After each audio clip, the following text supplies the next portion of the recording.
Magandang araw Pilipinas, narito na ating update sa panahon ngayong araw ng Biyernes, July 31, 2026. Isang super typhoon na ngayon ang bagyong Dolphin habang patuloy itong lumalakas sa karagatang Pasipiko. Kasabay nito isang bagong low pressure area o NVEST 94W ang patuloy ding binabantayan sa silangan ng Eastern Visayas bagamat mababa ang tsansa nitong maging bagyo sa loob ng susunod na 24 oras. Ano ang ipinapakita ng pinakahuling forecast ng Pag-asa?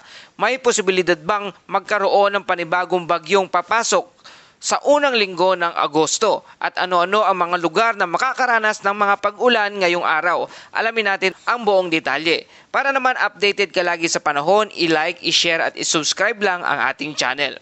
Mga kababayan, kasalukuyang tatlong pangunahing weather system ang ating binabantayan sa ngayon. Una ang easterlies na patuloy na nakakaapekto sa Northern Luzon at nagdadala ng paminsa-minsang mga pag-ulan at thunderstorm. Ang ikalawa ay ang trough ng low pressure area 07F o NVEST 94W na siyang nagpapataas ng tsansa ng mga pag-ulan sa silangang bahagi ng Visayas at Mindanao. At ang ikatlo ay ang super typhoon Dolphin na nananatiling nasa malayong bahagi ng Western Pacific at patuloy pang lumalakas. Mga kababayan, unahin natin ang Super Typhoon Dolphin. Sa pinakahuling monitoring, ang sentro ng Super Typhoon Dolphin ay namataan sa timog kanluran ng Wakeland, malayo sa silangan ng Pilipinas. Taglay na nito ang 205 km kada oras na lakas ng hangin malapit sa gitna at may pagbugso na umaabot na sa 285 km kada oras. At kumikilos ito pahilagang kanluran sa bilis na 15 km kada oras. Isa na ito ngayon sa pinakamalakas na bagyo sa Western Pacific. Gayunpaman, batay sa kasalukuyang forecast track, wala pa ring direktang banta ang Super Typhoon Dolphin sa Pilipinas dahil inaasahang kikilos ito patungo sa hilagang bahagi ng Western Pacific. Para naman sa track ng Super Typhoon Dolphin, sa kasalukuyan hindi inaasahang liliko ito patungo sa Pilipinas.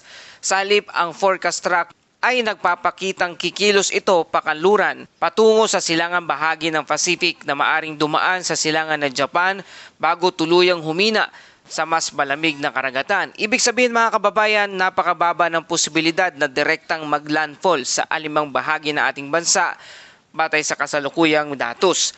Samantala, patuloy ding binabantayan ang low pressure area 07F o NVEST 94W na namataan sa layong 1,455 km silangan ng Eastern Visayas. Nasa labas pa rin ito ng Philippine Area of Responsibility. Sa ngayon, mababa o unlikely ang posibilidad nitong maging isang tropical cyclone sa loob ng susunod na 24 oras.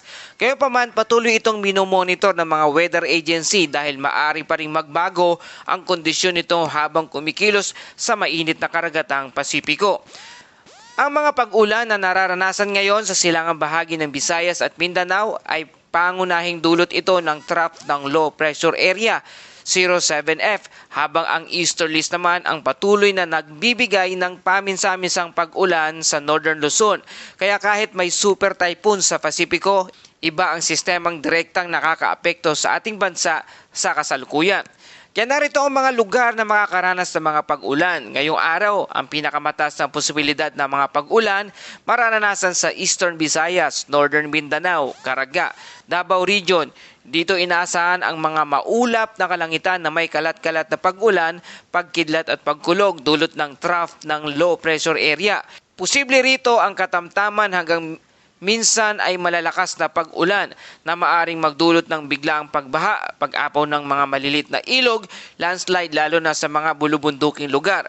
Samantala sa lugar ng Cagayan Valley, Cordillera Administrative Region, asahan naman ang bahagyang maulap hanggang maulap na kalangitan na may mga paminsa-minsang thunderstorm dulot naman ng easterlies. Sa Metro Manila at sa nalalabing bahagi ng bansa, inaasahan pa rin ang mainit na panahon sa maghapon, ngunit pagsapit naman ng hapon hanggang sa gabi ay posible na ang mga localized thunderstorm na maaring magdala ng malalakas na pagbuhos ng ulan sa ilang mga lugar.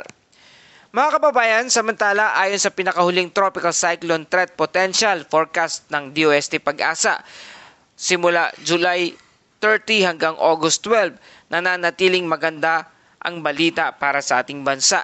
Sa unang linggo ng forecast, inaasahang mananatiling malayo ang Super Typhoon Dolphin habang isang tropical cyclone like vortex naman ang binabantayan sa silangan ng PAR o Philippine Area of Responsibility na may mababang posibilidad na maging isang bagyo.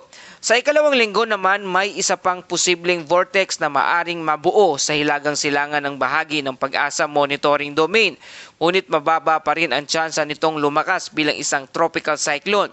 Sa madaling salita, ang kabuuang tropical cyclone threat potential para sa ating bansa ay nananatiling less likely. Kaya sa ngayon ay wala pang inaasahang bagyong direktang makakaapekto sa ating bansa batay sa kasalukuyang forecast.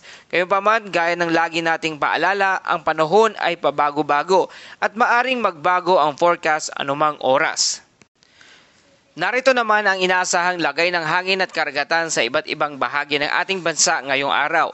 Sa lugar ng Mindanao, inaasahan ang mahina hanggang katamtamang lakas ng hangin na umiihip mula sa timog hanggang timog kanluran, habang ang taas ng alon ay nasa pagitan ng 0.6 hanggang 2.1 metro ang taas o bahagyang maalon hanggang katamtamang pag-alon ng dagat.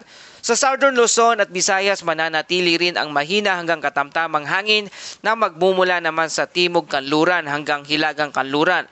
Ang taas ng alon ay nasa 0.6 hanggang 1.8 metro ang taas. Kaya sa pangkalahatan ay ligtas pa rin para sa karamihan ng mga sasakyang pandagat. Ngunit kailangan mag-ingat lalo na kung may thunderstorm na biglaang mabubuo sa inyong lugar. Samantala sa nalalabing bahagi ng Luzon, kabilang ang Metro Manila at mga karatig lalawigan, mahina hanggang katamtamang hangin lamang ang mararanasan na magmumula sa silangan hanggang timog silangan, habang ang taas ng alon ay nasa 0.6 hanggang 1.5 metro ang taas. Pagkamat wala pang gale warning sa kasalukuyan, tandaan na ang mga localized thunderstorm ay maaring magdulot ng biglaang pagbugso ng malalakas na hangin at pagtaas ng alon sa karagatan. Kaya para sa ating mga mangingisda at mga bumabiyahe sa karagatan, ugaliing alamin muna ang pinakahuling weather advisory bago kayo pumalaot. At para sa ating Bible verse of the day mula sa Isaiah 41 verse 10, "Fear not, for I am with you. Be not dismayed, for I am your God. I will strengthen you. Yes, I will help you. I will uphold you with my righteous right hand."